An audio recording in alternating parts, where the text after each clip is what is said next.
Tetapi anak yang memiliki karakter yang baik, kejujuran yang baik, tanggung jawab yang baik, 80% kesuksesan dalam hidupnya setelah dewasa. Nah, artinya di sini bahwa kita kalau ada anak yang seperti begini, kebetulan berbicara dengan guru BK ya, anak yang kita gembleng di SMP karena karakternya tidak baik, saya sudah merasakan, Pak. Akhirnya saya memanennya itu 15 tahun. Saya merasakan, saya punya seorang siswa paling saya geram waktu saya paling guru SMP 1. Paling saya benci, Pak. Jangankan melihat mukanya, melihat gerak-geriknya paling benci. Saya kebetulan wali kelasnya. Tiap hari saya pukul, saya jewer, saya paling geram, saya tidak mengerjakan tugas dan sebagainya. Tapi saya tidak tega dengan dia. Saya tidak tega dengan dia untuk memberi nilai rendah. Saya bahkan saya perjuangkan dia naik kelas sampai nangis-nangisan saya di depan depan guru-guru lain untuk dia itu ditambah nilainya. Dengan alasan, mengapa dia begitu? Saya akhirnya tahu latar belakangnya. Bapaknya meninggal. Dia membiayai adiknya. Kerja malam dengan orang jual nasi goreng.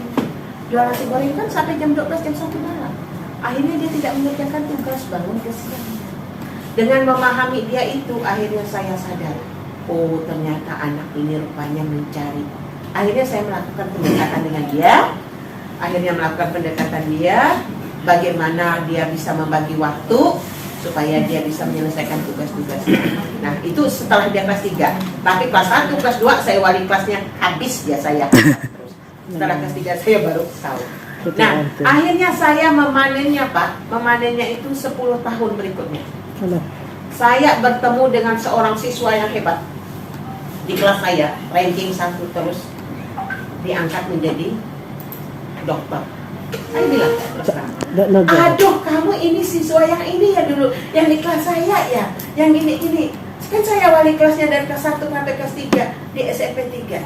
SMP 1 ya, 3. Siapa yang lupa saya? Ibu Sri Rahayu. Oh iya, Bu. Nah, Allahu Akbar. Padahal siswa tersebut gampang saya elu-elukan, luar biasa. Begitu hanya karakternya kepada kita. Ya saya tidak tahu lah di belakang itu kan. Nah, dengan siswa yang tadi, saya pergi ke Manis Mata.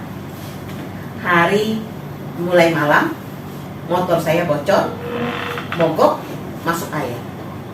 Sepanjang jalan saya melambai-lambai kendaraan.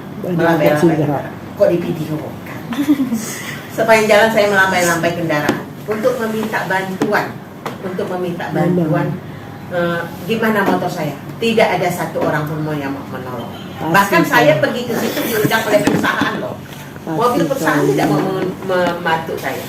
Akhirnya adalah 2 orang anak bujang tengah berkendaraan, dilihatnya dalam gelap, dia berbalik.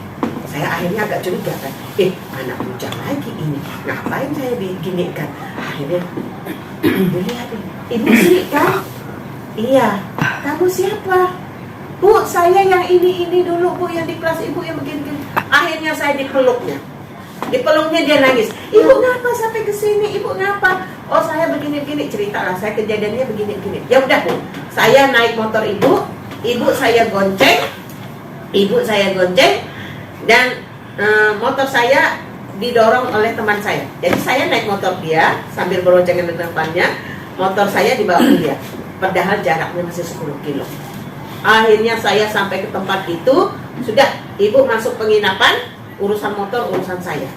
Pokoknya ibu tahu saja motor ibu beres. Ya udah, sekali besok motor saya diantarkannya, udah bagus, udah bersih, bahkan udah dicuci. Lusanya saya balik berurusan lagi dengan orang hotel kan, berurusan dengan orang hotel kan, orang penginapan. Bu, sudah diselesaikan oleh murid ibu yang namanya.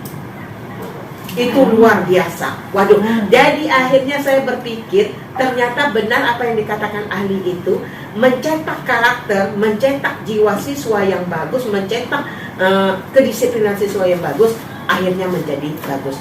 Tetapi mencetak siswa hanya selembar kertas, angka, itu belum tentu menjadi.